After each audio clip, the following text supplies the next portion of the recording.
Quote, "I know for 100% they won't find anything." Pause. Let that sink in for a moment. Not 99%. Not almost certain. Not pretty sure. 100%. Absolute certainty.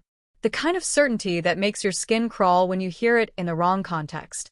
And this is the wrong context. Because the man speaking isn't talking about a lost wallet or misplaced keys. He's talking about cadaver dogs. Dogs trained to detect human remains. Dogs about to search a property where 2 children vanished without a trace. And he knows, with complete unwavering confidence, that these highly trained animals won't find what they're looking for. The question isn't whether he's right. The question is, how does he know?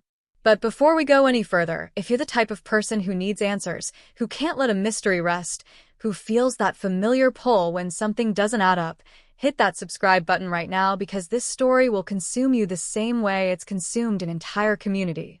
Drop a comment telling me where you're watching from, because I want to know how far this case has reached, how many people are paying attention, how many of you feel what I feel when I hear those words. 100%. The cameras are rolling. It's a media interview, the kind that happens when a case goes cold enough that investigators need public pressure, public eyes, public tips.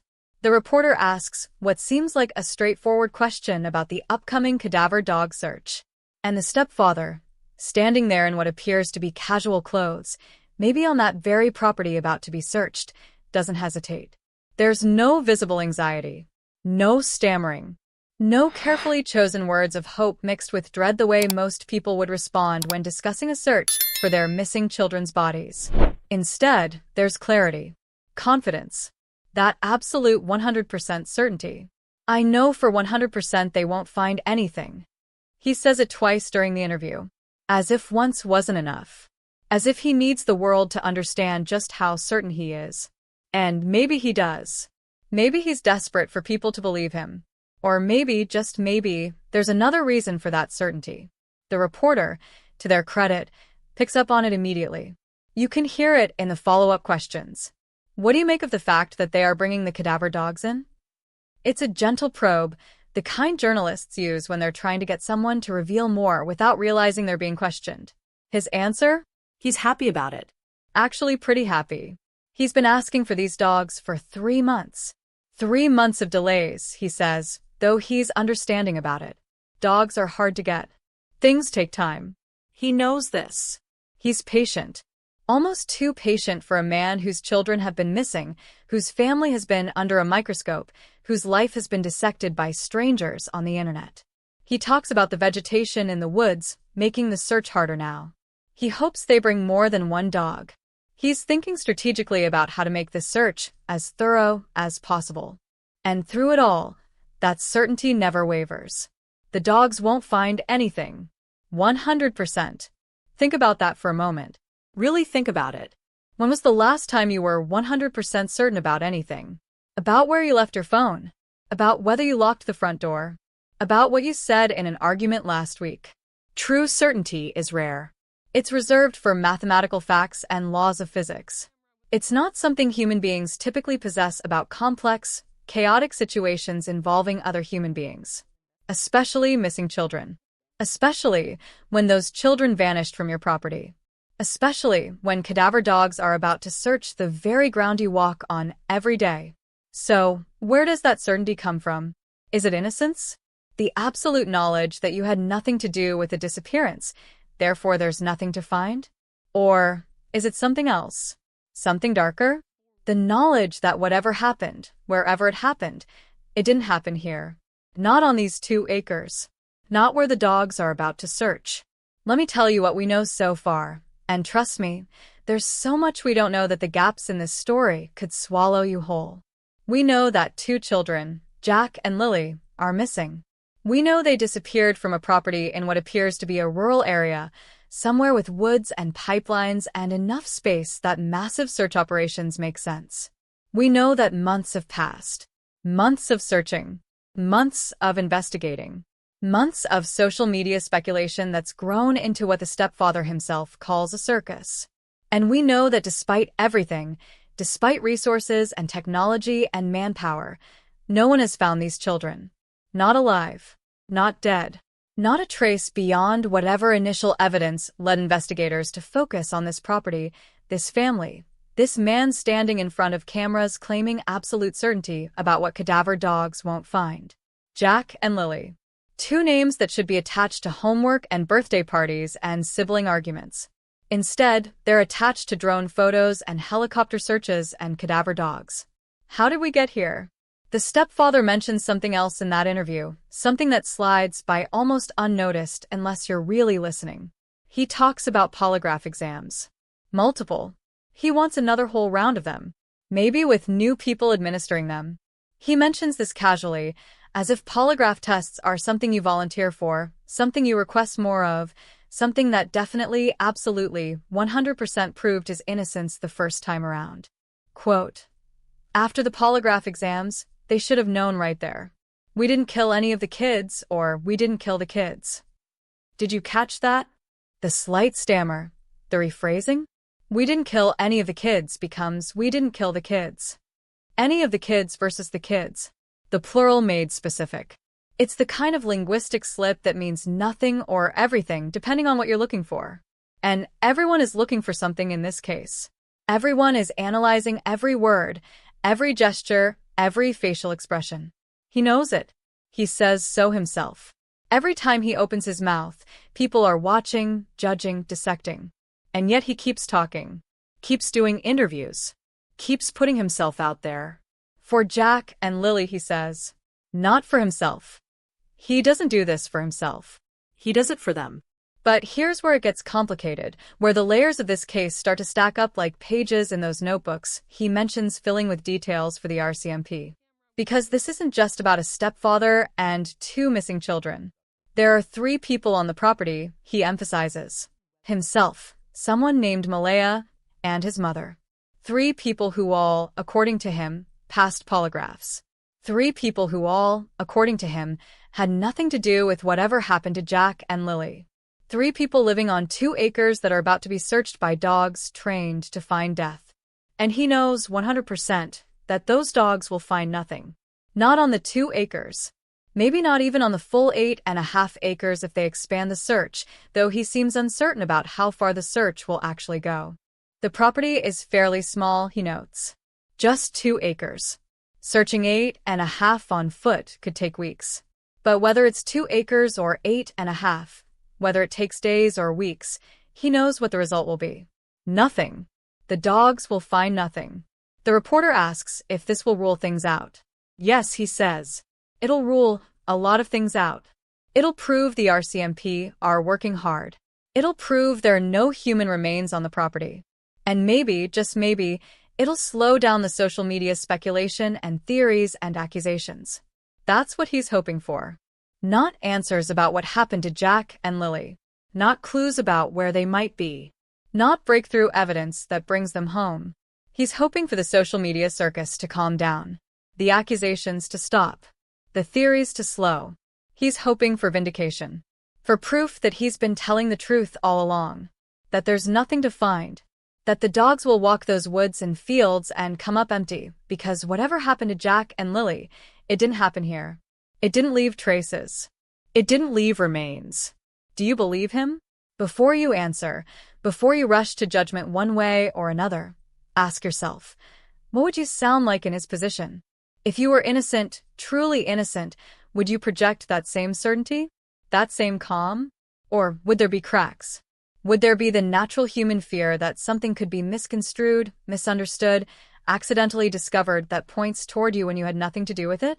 Or, if you were guilty, truly guilty, would you be this composed? This willing to invite scrutiny? This eager for cadaver dogs to search the very property where you live? He mentions something else that's interesting. The delays. 3 months of asking for cadaver dogs before they finally arrive.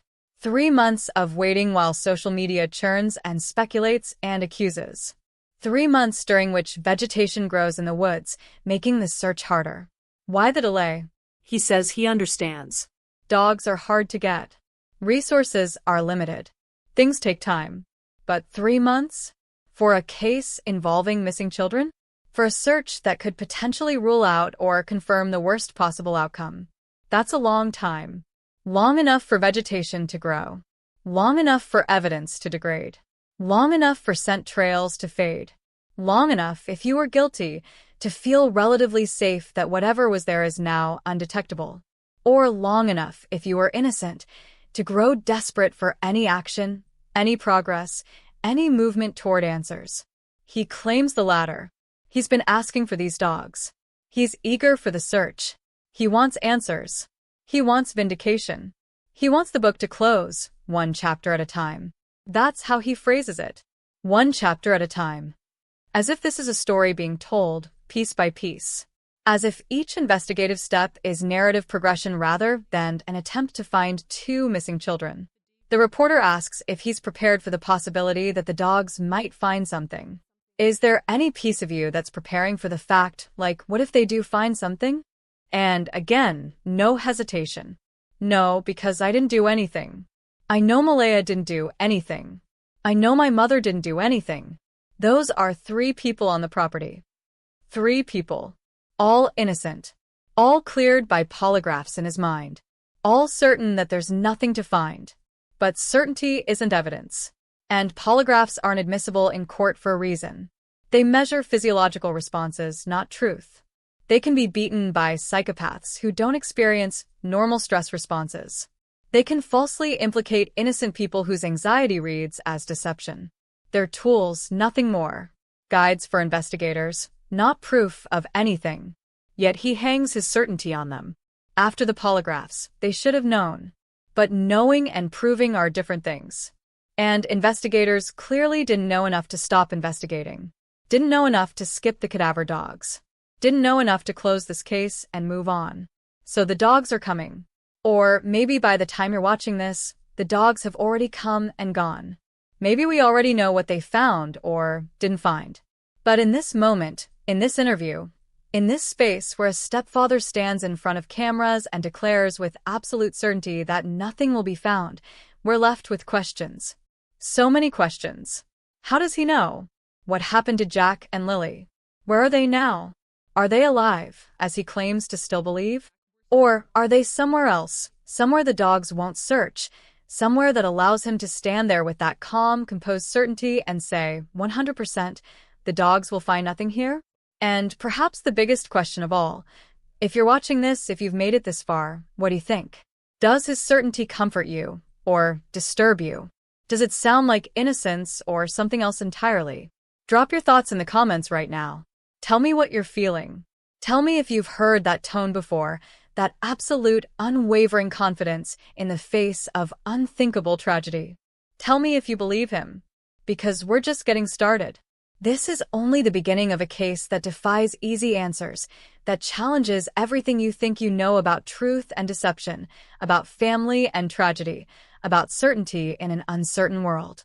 And if you want answers, if you need to see where this goes, you need to keep watching. Because the next part of the story takes us to the property itself, to those 2 acres of land that are about to be searched, to the woods and vegetation and history that might hold secrets. Or might hold nothing at all. 2 acres doesn't sound like much, does it? If you live in a city, 2 acres might seem enormous, an impossible luxury of space. If you live in a rural area, 2 acres might seem modest, a small homestead in a landscape of larger farms and properties. But when 2 children vanish from 2 acres, when massive search operations focus on 2 acres, when cadaver dogs are called in to search 2 acres, the size suddenly feels different. Intimate. Contained. Small enough that it seems impossible for anything to hide. Large enough that without knowing exactly where to look, you could miss everything. This is the paradox of the property. Small enough to search thoroughly. Large enough to hold secrets. And somewhere on or near these 2 acres, Jack and Lily disappeared. Before we go further, I need you to do something. If you're finding this case as compelling and disturbing as I am, hit that like button. It tells me you're engaged, that these questions matter to you, that you want more content diving deep into cases that don't have easy answers. And comment below with your theory. Do you think the property holds answers? Do you think the stepfather's certainty is justified? Talk to me. Let's figure this out together. The property sits somewhere in Canada in our CMP jurisdiction, based on the references in the interview. rural enough for woods, rural enough for pipelines nearby, rural enough that helicopter searches and drones and massive ground operations make sense because there's space to search, terrain to cover, wilderness where two children could theoretically wander and be lost. But the stepfather himself addresses this possibility. Why do you think that they're not possibly why that they didn't possibly wander into the woods? The reporter asks, and his answer is detailed, comprehensive, almost rehearsed in its thoroughness. He lists the resources used in the initial search. Drones. Helicopters. Classified technology, whatever that means. Searchers on the ground. Searchers on bicycles. On the pipeline, they used ATVs and Argos and side-by-sides. Everything they could, he says. They did everything they could. And found nothing. Not a trace of Jack and Lily wandering into the woods. Not a piece of clothing. Not a footprint. Not a direction of travel. Nothing. Which means either the search missed something, which seems unlikely given the resources deployed, or Jack and Lily didn't wander into the woods. They went somewhere else. Or something else happened to them. Something that doesn't leave an obvious trail into the wilderness. Picture it. 2 acres of property. Probably a house, maybe outbuildings. A yard. And then woods. The kind of woods that get thick with vegetation when 3 months pass, thick enough that the stepfather mentions it as a complication for the cadaver dog search. Spring turning to summer, summer vegetation growing wild and dense, covering ground that might have been more accessible in the immediate aftermath of the disappearance. But the initial search happened when? He talks about 5 months total. 5 months from the disappearance to this interview. The cadaver dogs are just now being brought in. So the initial search, the massive operation with drones and helicopters and classified technology that happened earlier, presumably when the children first disappeared, before the vegetation got thick, before 3 months of asking for cadaver dogs, before everything got complicated by time and weather and the sheer impossibility of maintaining public attention on a case with no breaks, no answers, no bodies, no resolution. The stepfather talks about expansion. Will they search just the 2 acres or expand to the full 8.5? 8.5 acres of what? Is that the total property size, with 2 acres actively used and the rest undeveloped? Is it neighboring properties? He doesn't clarify. But 8.5 acres on foot with cadaver dogs could take weeks, he notes. A couple of weeks probably. That's a lot of ground to cover. A lot of vegetation to push through. A lot of scent for dogs to sort through, separating background animal death and decay from what they're actually looking for. Human remains. Recent human remains. Small human remains. Children. Did you know that cadaver dogs are trained differently depending on whether they're searching for recent remains versus older remains? That the scent signature changes as decomposition progresses? That environment matters. That burial depth matters. That time matters enormously. A body on the surface smells different than a body buried 6 inches down versus 6 feet down. A body in summer heat decomposes differently than a body in winter cold. These are the variables that investigators have to consider. These are the factors that make time so critical. And 3 months passed before the dogs were brought in. 3 months of vegetation growth. 3 months of weather. 3 months of whatever natural processes occur when something is hidden in woods.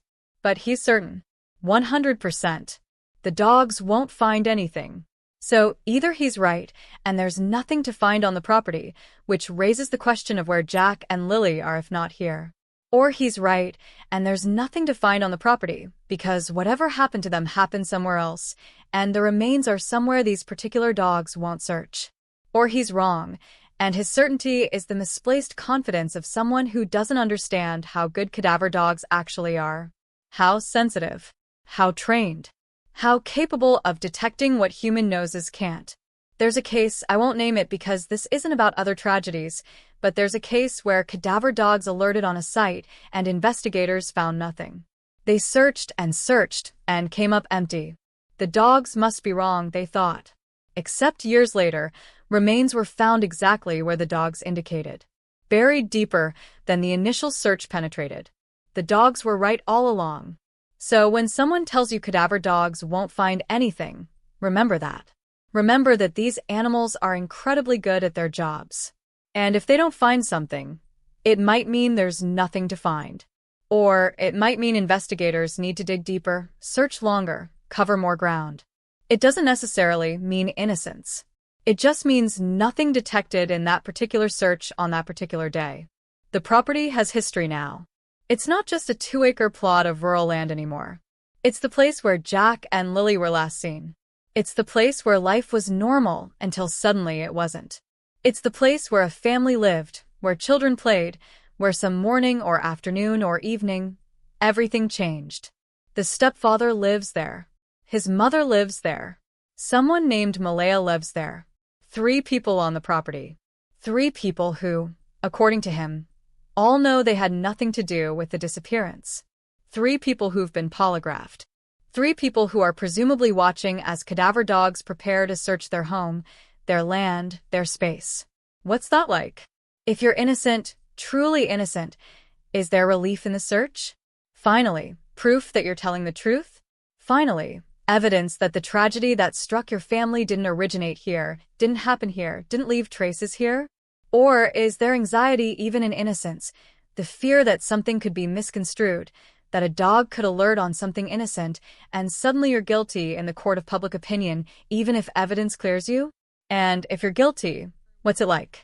Is there confidence that enough time has passed, enough precautions were taken, enough distance exists between act and discovery? Or is there the slow creeping panic that dogs can find what humans miss, that nature reveals what criminals try to hide, that time works against concealment as much as it works for it? He talks about the circus. That's his word for what's happening on social media. A circus. And maybe he's right. Maybe the online speculation has gotten out of control. Maybe people are accusing without evidence, analyzing without expertise, creating theories without facts. It happens in every case like this. The internet becomes an amateur detective squad. Everyone's certain they've spotted the crucial clue, the telling detail, the proof of guilt or innocence. AI pictures circulating, he mentions. Fake images designed to sway opinion or illustrate theories or just add to the chaos. Every hand movement analyzed. Every facial expression scrutinized. Every word dissected for hidden meaning. He knows this. He's aware of it. And yet he keeps doing interviews. Keeps speaking publicly. Keeps putting himself in front of cameras and reporters and the inevitably judging public eye. Why? For Jack and Lily, he says. Because they deserve to be found. Because someone out there might know something. Because keeping the case in the public eye means keeping pressure on investigators, means keeping hope alive that someone will come forward with information. That's the charitable interpretation. The other interpretation is that controlling the narrative, staying visible, appearing cooperative and helpful and concerned is exactly what a guilty person would do. It's the paradox of public appeals in cases like this. Damned if you do, damned if you don't. Stay silent, and you look guilty. Speak out, and every word is evidence against you. The property itself, beyond the 2 acres, sits in context with other properties. Neighbors, presumably. Close enough to see the search operations. Close enough to have opinions. Close enough to be interviewed by investigators, by reporters, by anyone trying to piece together what happened. Are there other children in the area? The stepfather mentions seeing school buses go by, lots of kids in the area. So this isn't an isolated homestead in the middle of nowhere. There's community around it. There are witnesses to daily life, to comings and goings, to whatever normal looked like before Jack and Lily disappeared. Someone probably noticed something.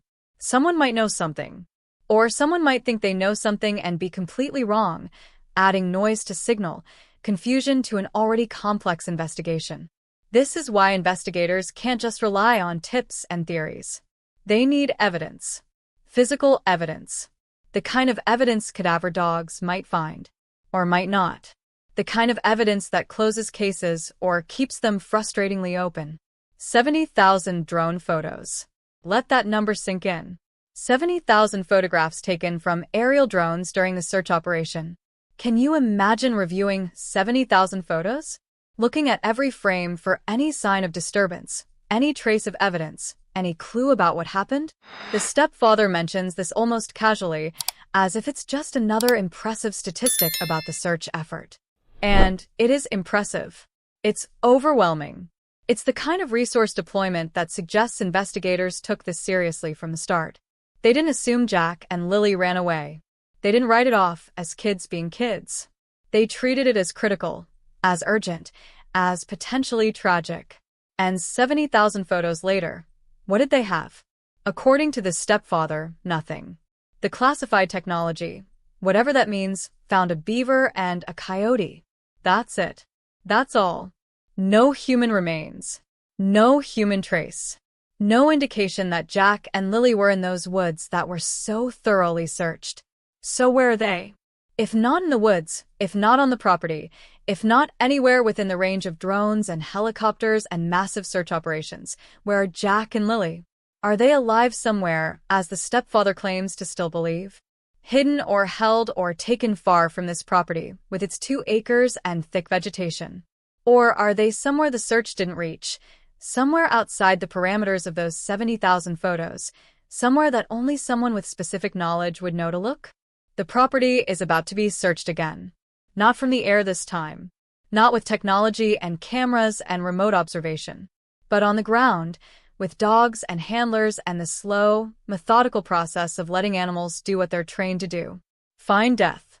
Detect the chemical signature of human decomposition. Alert their handlers to sites of interest. And the stepfather knows 100% that this search will find nothing. The property has already been searched in other ways. Drones and helicopters passed over it. Presumably ground searches covered it during the initial operation. But cadaver dogs are different. Cadaver dogs smell what can't be seen. They find what's buried, what's hidden, what's concealed beneath surface appearances. This is why the stepfather wanted them sooner. This is why he's been asking for 3 months. Because their failure to find anything will be more meaningful than any other search's failure. It will be the final word, the closing chapter, the proof he needs that whatever happened to Jack and Lily didn't happen here. Not on his property. Not on his watch. Not in a way that left remains for dogs to find. And if the dogs find nothing, does that close the case? Does that end suspicion? Or does it just shift focus, move attention to other theories, other possibilities, other suspects? Because someone knows what happened to Jack and Lily. And if it wasn't the 3 people on the property, then who? Where do investigators look next? What do they do when the most obvious location yields nothing? How do you find children who vanished without a trace from a property that's been searched from every conceivable angle? These are the questions hanging over those 2 acres. These are the uncertainties that make the stepfather's certainty so jarring. And we still don't know the most basic facts of the case. We don't know when Jack and Lily disappeared. We don't know the exact circumstances. We don't know what led investigators to focus on this property, this family, these 3 people. We only know what the stepfather tells us in this interview. And what he tells us raises more questions than it answers. So as we move forward, as we dig deeper into this case, remember the property. Remember those 2 acres. Remember that space is both confined and expansive, both thoroughly searched and potentially hiding everything. Remember that certainty in the face of cadaver dogs isn't normal. And remember that we're trying to find 2 children who deserve answers, who deserve justice, who deserve to be found whether they're alive or dead. Keep watching because what happens next, the details of the search operation and the investigation and the timeline we're working backwards through, it all matters. Every piece of this puzzle is crucial. And I promise you, we're going to examine every piece. 5 months.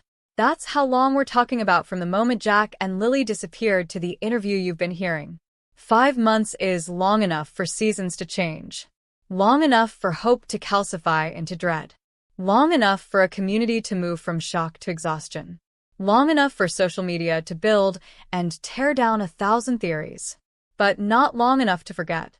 Never long enough to forget 2 missing children.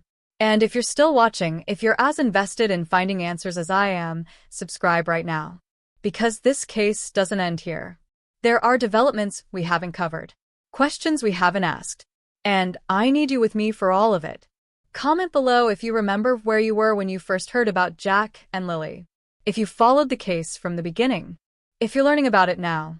I want to know who's paying attention. Who cares enough to demand answers? Let's go back. Back before the cadaver dogs. Back before 3 months of requesting their help. Back before the vegetation grew thick in the woods. Back to a day when Jack and Lily were here, were real, were more than names in a missing persons case. We don't know the exact date. The stepfather doesn't provide it in the interview. But we can work backwards. 5 months from the interview. Sometime in the spring, probably. When the weather was changing from winter cold to spring warmth. When kids were looking forward to summer. When life was normal. Until it wasn't. What happened that day? The stepfather doesn't say. He doesn't walk through the timeline. He doesn't explain the last time he saw Jack and Lily, what they were wearing, what they were doing, what normal looked like before it shattered. Maybe he's told that story so many times he can't bear to repeat it again. Maybe investigators have advised him not to discuss details publicly. Maybe the details don't matter to the point he's trying to make, which is that he's innocent, that he's cooperating, that he wants the dogs to search, so everyone can move on. But the details matter to us. The details matter to understanding how 2 children vanish from a rural property without a trace. Were they outside playing? Was it morning, afternoon, evening? Was anyone watching them? The stepfather mentions 3 people on the property. Himself, Malaya, and his mother. 3 adults. 2 children. In a rural setting, kids have freedom to roam that urban children don't. They can play in the woods, explore the property, be out of sight for chunks of time without it being neglectful. It's just the way rural life works. But at what point does freedom become danger? At what point does the kids are playing outside become the kids are missing? There's a window of time in every case like this. A window where everything still seems fine, where adults assume children are safe, where the creeping panic hasn't started yet. And then the window closes. Someone calls for Jack and Lily, and they don't answer. Someone checks their usual spots, and they're not there. Someone feels that first flutter of real fear, and suddenly everything is urgent, critical, emergency. How long was that window? Minutes? Hours? Long enough that when the search started, the children were already far enough gone that 70,000 drone photos couldn't find them? The RCMP responded with everything. The stepfather makes this clear. This wasn't a token search. This wasn't going through the motions. Drones by the dozens, enough to capture 70,000 photographs. Helicopters with thermal imaging, presumably, though he doesn't specify. Classified technology. What does that mean? Ground-penetrating radar? Satellite imagery? Scent tracking technology beyond basic cadaver dogs? Something sophisticated enough to warrant the classified label, something that's not public knowledge, something that gives investigators an edge. And all of it found nothing. Well, not nothing. A beaver. A coyote. The animals you'd expect to find in rural woods. The animals whose remains might show up on thermal imaging or radar, or whatever classified technology was deployed. But no Jack. No Lily. No trace of children at all.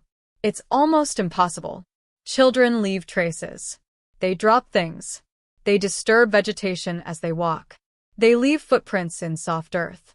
They shed DNA on branches and leaves. They exist in space in ways that are detectable if you know how to look. And investigators knew how to look. They brought every tool available and found nothing. So, what are the possibilities? Let's think through them logically, the way investigators have to. Possibility 1. Jack and Lily ran away. Children sometimes do, especially if home isn't safe or happy. They pack a backpack. They plan an adventure.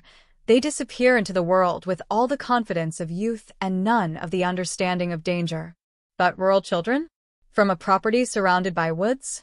Running away doesn't mean catching a bus to the city. It means wandering into wilderness. And wilderness either swallows you, leaving remains for dogs and drones to eventually find, or you emerge somewhere, turn up in a neighboring town, get spotted by someone. In 5 months, no one has spotted Jack and Lily. No confirmed sightings. No trace of them living rough or being taken in by sympathetic strangers or surviving in the woods. So running away seems unlikely unless they ran away with help. Unless someone picked them up, drove them far from the search radius, took them somewhere the RCMP's resources couldn't reach. Which brings us to possibility 2, abduction. Someone took Jack and Lily. Someone with access to the property, knowledge of the family's routines, a vehicle to transport children quickly and quietly. Someone who left no evidence. No witnesses. No forensic traces. No digital trail of planning or execution. It's possible, but abductions like this are rare. Stranger abductions of multiple children from a rural property in broad daylight or even at night without anyone hearing or seeing anything. It happens, but not often. And usually there's something. A vehicle someone noticed. A person acting suspicious. A piece of physical evidence left behind. Here, investigators have found nothing despite those 70,000 photos and massive search efforts. Which brings us to possibility 3, the one no one wants to consider, but everyone thinks about. Something happened to Jack and Lily on or near that property. Something fatal. And someone with knowledge of what happened concealed the evidence well enough that months of searching haven't revealed it. The stepfather rejects this possibility completely. Not with hedge words like, I don't think or I hope not. But with absolute certainty. 100%. And he backs that certainty with polygraph exams. He mentions them multiple times in the interview. After the polygraph exams, they should have known. We didn't kill the kids. 3 people on the property, all polygraphed, all passing in his telling. But here's what most people don't understand about polygraphs. They're not magical truth detectors. They measure physiological responses, heart rate, blood pressure, respiration, skin conductivity. They measure stress. And investigators use them to determine if someone's stress levels match what you'd expect from an innocent person versus a deceptive person. But they're not infallible. People with antisocial personality traits can pass while lying because they don't experience normal stress responses to deception. People with anxiety can fail while telling the truth because their baseline stress is so high that control questions don't work properly. The science is controversial enough that most courts don't admit polygraph results as evidence. They're investigative tools, nothing more. So when the stepfather hangs his innocence on having passed polygraphs, it's worth noting that investigators clearly weren't satisfied. They kept investigating. They kept searching. They brought in cadaver dogs 3 months later. Passing a polygraph didn't close this case. The search operation itself tells us something about what investigators suspected from the start. You don't deploy this level of resources for a runaway case. You don't spend the budget on helicopters and drones and classified technology if you think 2 kids got mad and walked to a friend's house. This was a worst-case scenario response. This was investigators believing, or at least seriously considering, that Jack and Lily were dead. That they needed to be found quickly before evidence degraded, before scent trails faded, before the window of solvability closed. And they threw everything at that window. Searchers on the ground walking grid patterns through the woods. Searchers on bicycles covering more ground more quickly. On the pipeline nearby, they brought in ATVs and Argos and side-by-sides. All-terrain vehicles capable of accessing areas too rough for foot traffic. They covered the woods, the property, the surrounding areas with overwhelming force. And found nothing. Does that mean there's nothing to find?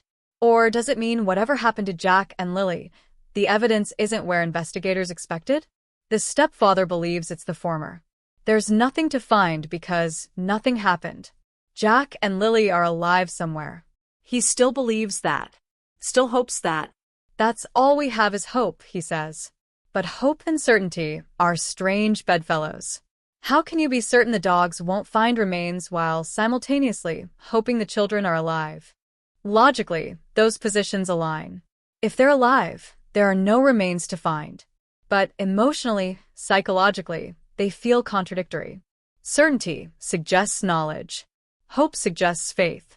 The two don't usually occupy the same space in the same mind at the same time. But let's take him at his word for a moment. Let's assume Jack and Lily are alive. That means someone took them. Someone has them. Someone is hiding them so effectively that 5 months of investigation, 5 months of public appeals, 5 months of media coverage hasn't shaken loose a single credible lead. Who has that capability? Who has that motivation? The stepfather in the interview never speculates. He doesn't point fingers at other suspects or theories. He doesn't say, "I think this happened," or "maybe someone did that." He only asserts what didn't happen. They didn't wander into the woods because the search would have found them. They weren't killed by the 3 people on the property because polygraphs cleared them. They're not on the property because the dogs won't find them. Everything is defined in negatives, in absences, in what isn't rather than what is. It's a defensive posture. Understandable if you're being accused. But it doesn't move the investigation forward. It doesn't help find Jack and Lily. It only protects the speaker. And maybe that's all he's trying to do. Protect himself from a social media circus that's already convicted him in the court of public opinion. Or maybe it's calculated. Maybe controlling the narrative, limiting information, staying focused on his innocence rather than on what actually happened is strategic.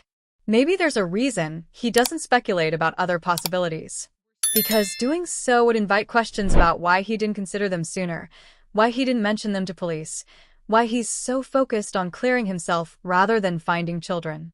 If you're still watching, drop the like right now. And tell me in the comments, do you think Jack and Lily are alive? Do you think there's any possibility this ends with them coming home? Or are we past that point? Are we into the terrible mathematics of recovery and justice rather than rescue and reunion? I want to know what you think, because this case doesn't have clear answers, and sometimes the collective wisdom of thousands of people paying attention sees patterns that individuals miss. So comment, engage, be part of trying to understand what happened. That day 5 months ago, something changed. Jack and Lily were there, and then they weren't. The transition between those 2 states, the mechanism of disappearance, that's what we're trying to understand. In most cases, the mechanism is obvious. There was a car accident. There was a medical emergency. There was a witnessed crime. But here, the mechanism is hidden, concealed, unknown.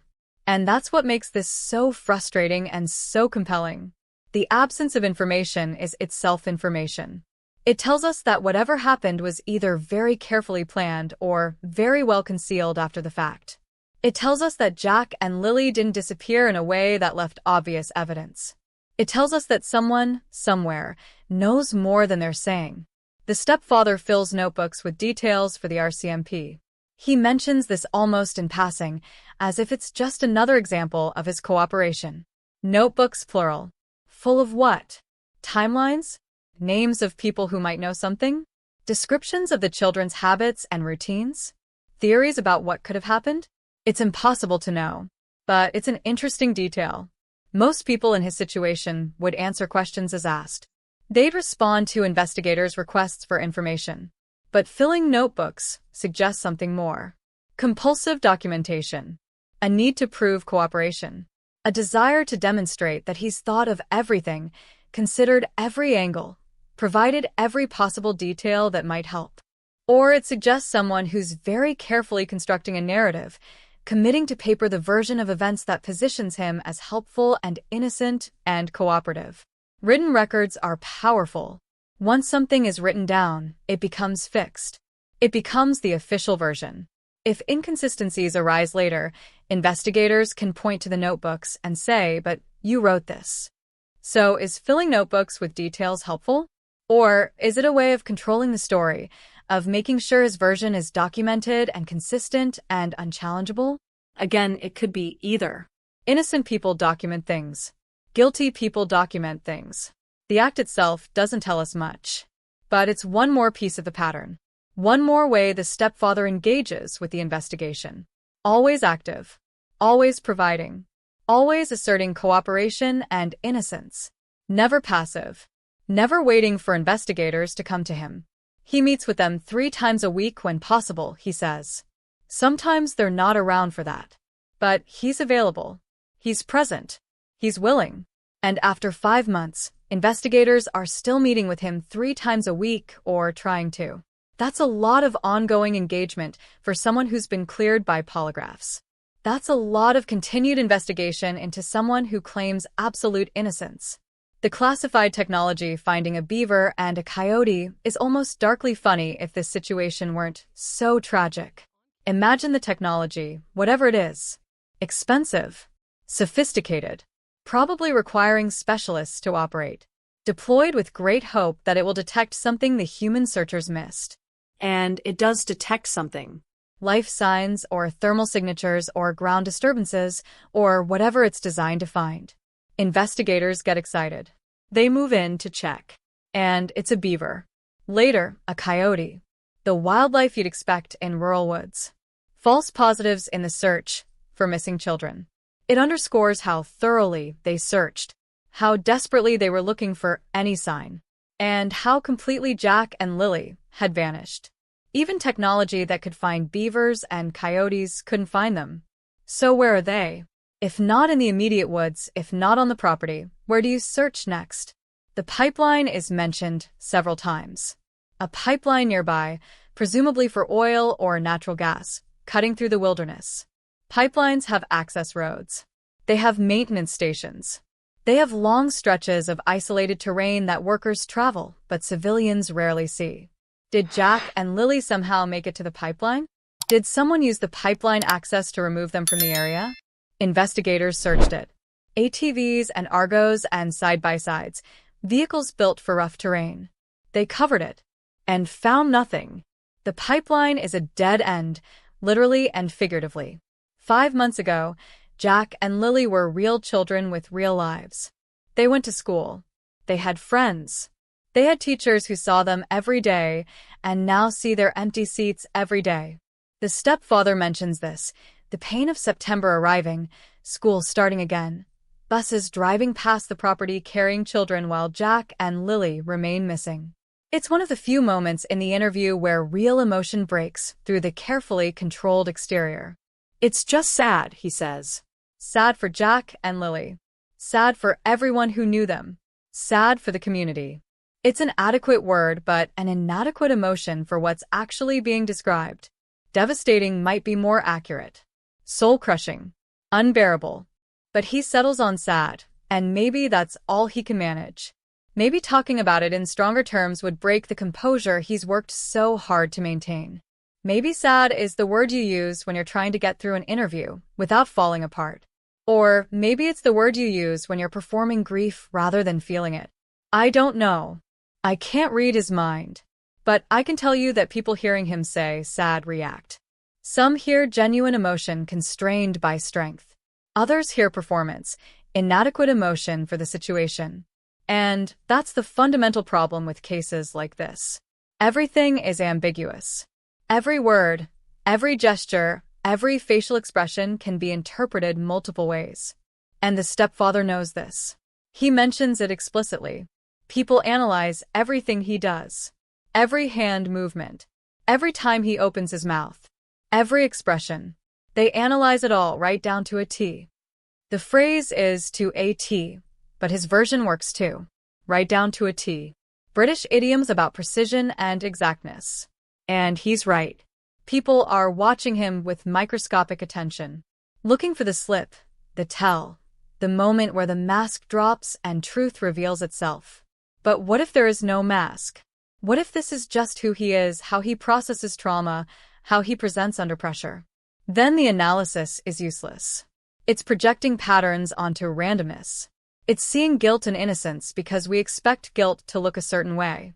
And if there is a mask, if he's performing innocence while hiding guilt, then the analysis still might be useless because he knows he's being watched, knows he's being analyzed, and he's carefully controlling every microexpression to give nothing away. You can't win at this game, which is why investigators don't rely on behavioral analysis alone. They need evidence. Physical evidence. The kind cadaver dogs might provide. Or might not. That day 5 months ago divided time for this family, this community, this case into before and after. Before Jack and Lily disappeared. After Jack and Lily disappeared. Everything that matters happened in that transition. Everything we need to know is locked in whatever mechanism caused 2 children to cease being findable. And as we move forward, as we continue to examine this case, we're trying to find that mechanism. We're trying to understand the how, which will lead us to the why, which will lead us to the who. The stepfather believes the who is no one. Or, at least no one on that property. No one in that family. He wants the cadaver dogs to prove it. And we're about to see whether they do. 70,000 drone photos. Let's start there. Because that number represents something beyond just images. It represents infrastructure, organization, resources, and determination on a scale most people can't imagine. Each photo had to be taken, stored, cataloged, reviewed. Someone had to fly those drones, probably multiple pilots working in shifts.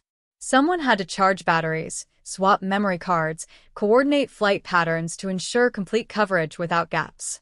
Someone had to upload all those images to servers.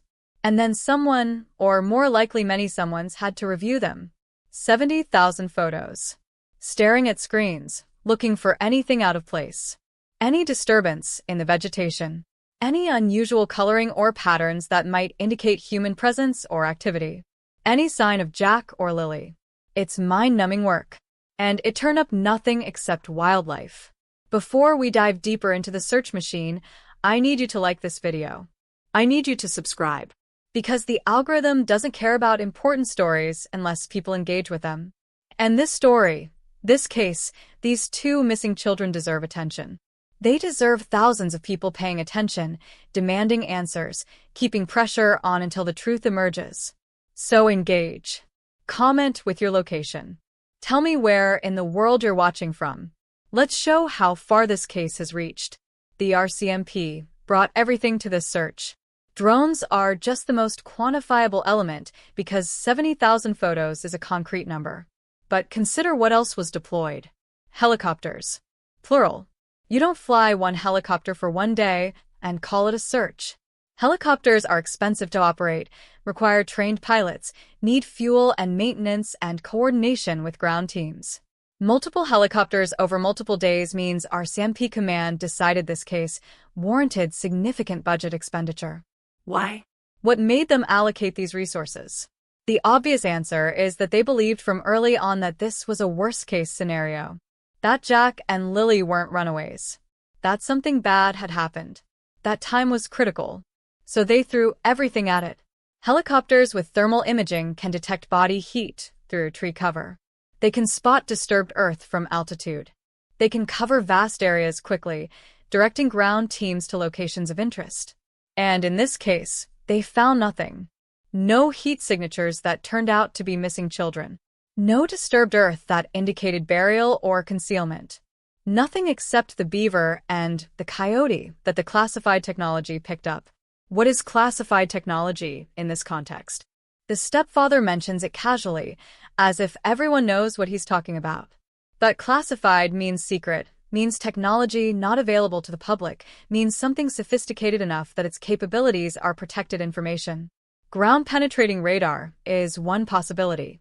GPR can detect density differences underground, can show where Earth has been disturbed, can potentially locate buried objects or remains. It's used in archaeology, in construction, in forensics. But standard GPR isn't classified. So maybe it's something more advanced. Satellite-based detection systems? Advanced spectral imaging that can identify chemical signatures from the air? Some combination of technologies that, when integrated, provides capabilities beyond what any single system offers? We don't know. The stepfather doesn't elaborate. But whatever it was sophisticated enough to detect a beaver and a coyote.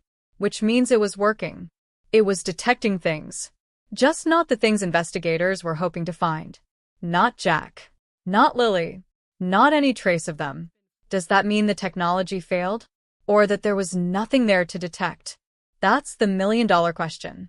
And the answer depends on what you believe about the stepfather's certainty.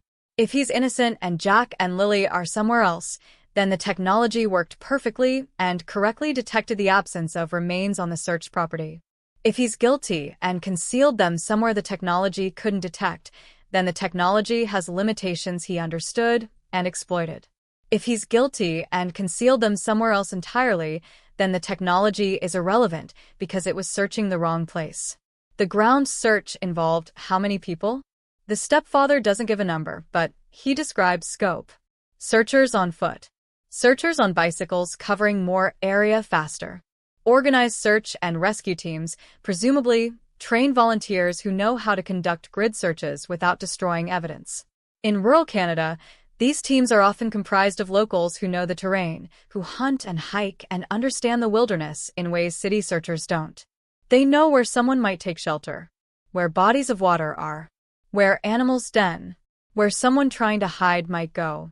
And they searched, methodically, thoroughly, following protocols designed to ensure nothing is missed. And found nothing. No clothing. No personal items. No scent trail that search dogs could follow beyond a certain point. Just nothing. It's almost supernatural, this ability of two children to completely vanish. Except it's not supernatural. It's either geographical, meaning they went somewhere the search didn't cover, or it's human, meaning someone moved them in a way that broke the trail. Someone with a vehicle, with a plan, with knowledge of how searches work and how to defeat them. The pipeline becomes a focus. Why? What about a pipeline makes it relevant to a search for missing children? Access is one answer. Pipelines cut through wilderness in straight lines, ignoring terrain that would stop or redirect normal travel. They have cleared corridors, maintained regularly, accessible by service roads. If you needed to move something or someone from a rural property to somewhere more remote, pipeline access roads might offer a path. They're not public roads. They don't have traffic. Cameras are rare except at critical infrastructure points. Someone with local knowledge could potentially use them without being seen. So investigators searched the pipeline corridor. They brought in ATVs, all-terrain vehicles capable of navigating rough ground. Argos, 8-wheeled amphibious vehicles that can cross water and swamp and terrain no other vehicle can manage. Side-by-sides, recreational vehicles with 2-seat capacity, agile and fast. This is serious equipment for serious searching. This is the RCMP saying we're going to cover every inch of this pipeline corridor because if Jack and Lily, or evidence of what happened to them, is here, we're going to find it. And they found nothing. The pipeline corridor, despite being a seemingly logical path for someone trying to move undetected through wilderness, yielded no clues. So either that theory was wrong, or whoever used it was careful enough to leave no trace. Dive teams. The stepfather mentions dive teams as one of the units involved. Dive teams mean water. Bodies of water deep enough or murky enough that surface searches aren't sufficient. Are there ponds on the property? Streams? Rivers nearby? Wells or cisterns? Any body of water large or deep enough to conceal a child is a body of water that needs to be searched. Diving is dangerous work, especially in murky water where visibility is near zero. Divers work by feel, by systematic searching of the bottom, by grid patterns that ensure complete coverage. It's slow, it's methodical, and it's necessary because water conceals things. Water slows decomposition in some ways and accelerates it in others. Water is where guilty people often hide bodies because they know water is hard to search. So the fact that dive teams were brought in tells us there was water involved. And the fact that they found nothing tells us that whatever happened to Jack and Lily, they're not in the water. Or they're in water that wasn't searched. Or they're in water but missed somehow, which seems unlikely given the thoroughness of the operation but is always possible because water is vast and dark and unforgiving of searchers who don't look in exactly the right spot. Canine units beyond the cadaver dogs that would come later. Standard search and rescue dogs trained to follow human scent, to locate living people, to alert handlers when they find someone. These dogs would have been deployed early, when there was still hope that Jack and Lily were alive and lost in the woods. The dogs would have been given scent articles, clothing or belongings of the children, to establish what they were searching for. And then they would have worked the property, the woods, the surrounding area, noses to the ground, following trails invisible to humans. Dogs can track scent through incredible complexity, through water crossings, through areas with heavy traffic, through hours and even days of weather. But they have limitations. If someone is transported in a vehicle, the scent trail breaks. If scent articles are contaminated, dogs can follow the wrong trail. If environmental conditions are wrong, too much rain or wind or heat, scent disperses before dogs can work. So the fact that canine units found nothing could mean there was no trail to follow, or that the trail was broken by vehicle transport, or that environmental conditions defeated the dogs. We don't know which. We only know the result. The dogs didn't lead searchers to Jack and Lily. Social media dedicated teams. This is fascinating. The RCMP assigned dedicated personnel to monitor social media in this case. Why? Because social media in missing persons cases is a double-edged sword. On one side, it spreads awareness. It generates tips. It keeps public pressure on investigators and keeps the case from going cold. On the other side, it spreads misinformation. It generates false leads that waste investigative time. It creates a circus of accusation and speculation that can destroy innocent lives and hamper actual investigation. So dedicated teams monitor. They track what's being said. They identify potential leads buried in the noise. They watch for people who know too much, who reveal details that weren't public, who accidentally incriminate themselves by discussing things only the guilty would know. And they watch the family. The stepfather knows this. He knows every interview he gives will be dissected online. Every phrase analyzed. Every facial expression memed and psychoanalyzed by amateur detectives who are certain they can tell guilt from innocence through a screen. It's exhausting. It's invasive. And it's understandable. People want answers. People want justice for Jack and Lily. And in the absence of official answers, they create their own theories, build their own cases, and convict their own suspects in the court of public opinion. The stepfather wants it to stop. Or at least slow down. He hopes the cadaver dog search will accomplish that. Proof that there's nothing to find will quiet the circus, he thinks. But will it? Or will negative results just spawn new theories? Maybe the dogs were incompetent. Maybe the search wasn't thorough enough. Maybe the family moved the bodies before the dogs arrived. The circus doesn't stop just because one act ends. It finds new performances, new theories, new suspects. Because the fundamental question remains unanswered. What happened to Jack and Lily? A dedicated officer watching highway cameras. This detail is specific and interesting. Highway cameras in rural Canada are typically focused on major routes, monitoring traffic flow, capturing accident footage, sometimes running automated plate readers. Why would someone need to be dedicated to watching these cameras for this case? Because investigators believe Jack and Lily, or someone with them, might appear on camera leaving the area. A vehicle leaving the property around the time of disappearance. A suspicious pattern of travel. Someone who drove by the property multiple times before the disappearance, suggesting surveillance or planning. So an officer watches. Reviews footage. Cross-references times and dates and vehicle descriptions. Looking for the needle in the haystack of normal traffic. And apparently finding nothing actionable because 5 months later, the case is still focused on the property, on the family, on the cadaver dog search. If highway cameras had captured something definitive, we'd be having a different conversation. There'd be suspects. There'd be a vehicle description circulated publicly.